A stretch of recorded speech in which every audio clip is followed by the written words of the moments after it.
but we are those who persevere unto the salvation of the soul, because faith is the substance of things hoped for and the evidence of things not seen. The costs are too high. Somebody say the costs are too high. If we don't address systemic racism and poverty, the costs are too high when we deny living wages and leave whole communities in poverty. The cost is too high when our nation attacks teachers and undermines public education. The cost is too high when we suppress the right to vote. And we are not willing to let North Carolina pay that price, because the cost.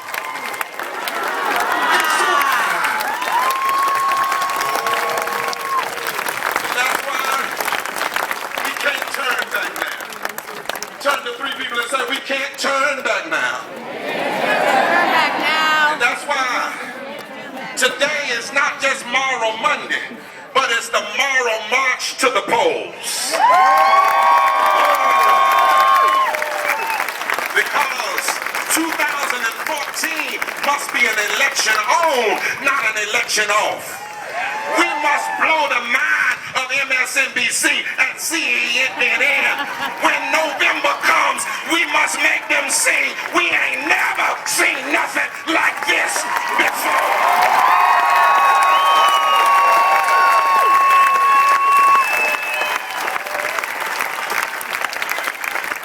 And so I come today to ask you, will you call on everybody to register at least 10 to 15 new registered voters?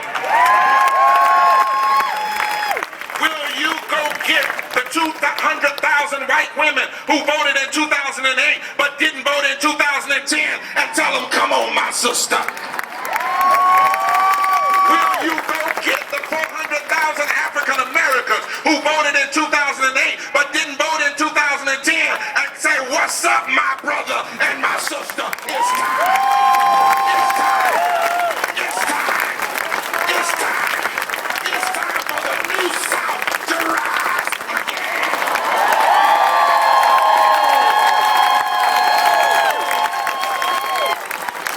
Now let me close. 51 years ago, when I was born, this nation was in a moral crisis.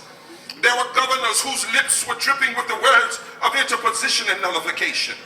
They were defying the 14th and the 15th in the Amendment of the Constitution.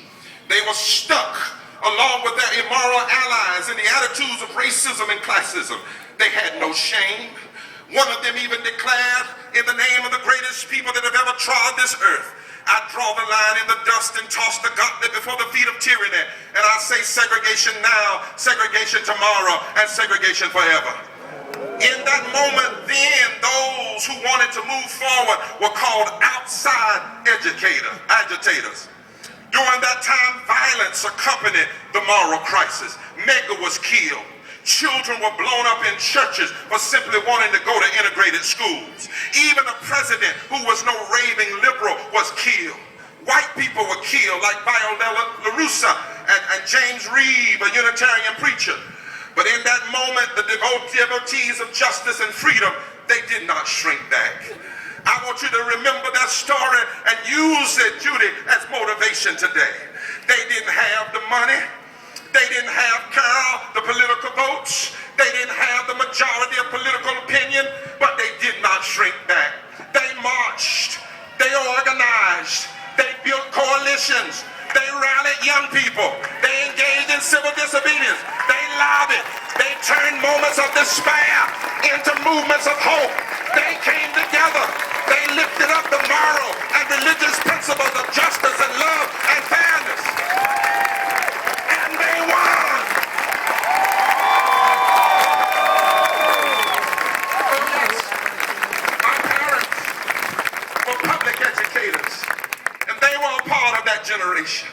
And they declared in 1963, after I was born, we can't turn back. They joined the moral crusade to change the nation and the world, and they did. They changed the immoral realities of racism and classism and the sins of injustice. They changed the world because they would not turn back. And I want to say to you today, we can't turn back now either.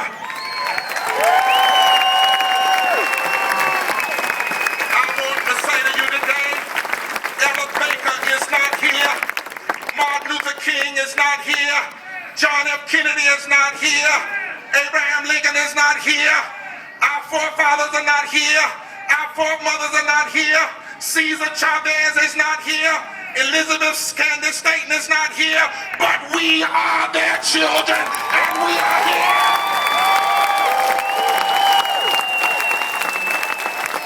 It is our birthright. It is our birthright. We were born to fight for what is right.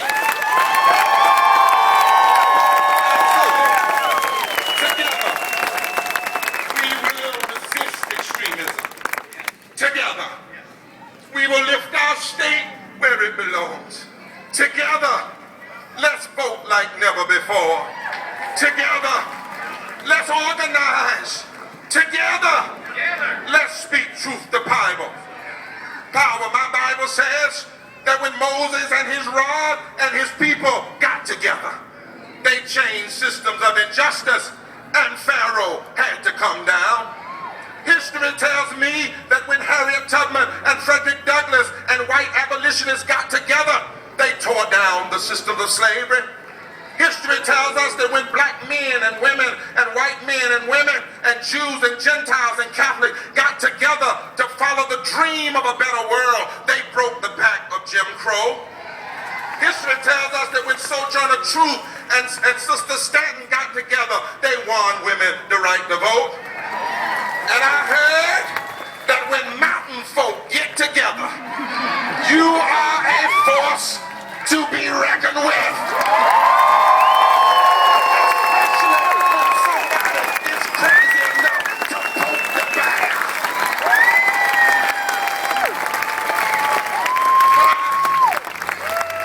But I want you to know that I don't just know about togetherness from the Bible or from history. A few years ago, my doctors thought I would never walk again. And I was in a wheelchair, and I was on a walker. And if it was back then, I could not do what I'm doing today. But I stopped by to tell you that when my doctors and my nutritionists got together, and my therapists got together, and when my family got together, and when my friends got together, and when my swim coach got together, and when my faith got together, and when my mind got together, and when the prayer warriors got together.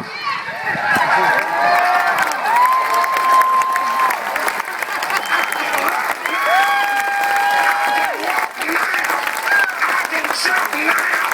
I can fight extremists now.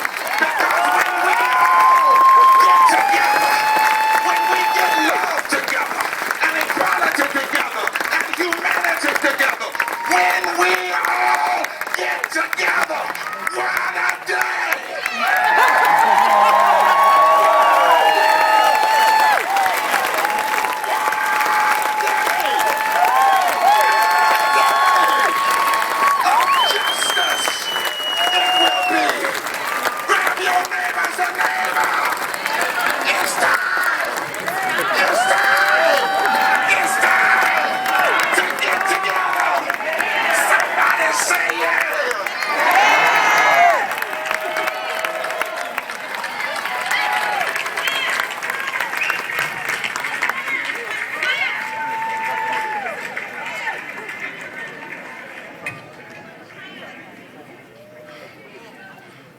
Don't you let anybody tell us what's not possible. Who here today? I wish my friend, where is she from? Mitchell County that came down 2 weeks ago. She's in this, is it debris? Stacy? Tracy, you here? Deaton, you here? If she is, come up. But I want you, how many of you will commit to register 10 to 15 people to vote? Become your own registrar. How many of you know the folk that fought before us, they didn't have Twitter, they didn't have email, they didn't have Google, they didn't have Facebook, they didn't have a cell phone. We have all of that, and we can do better than even they were able to do. Now, on the altar call of voting registration and organizing altar call. I want 100 people. 100 people that are coming. Where are organizers? Where the blue shirt organizers? Run up here. Stand right here.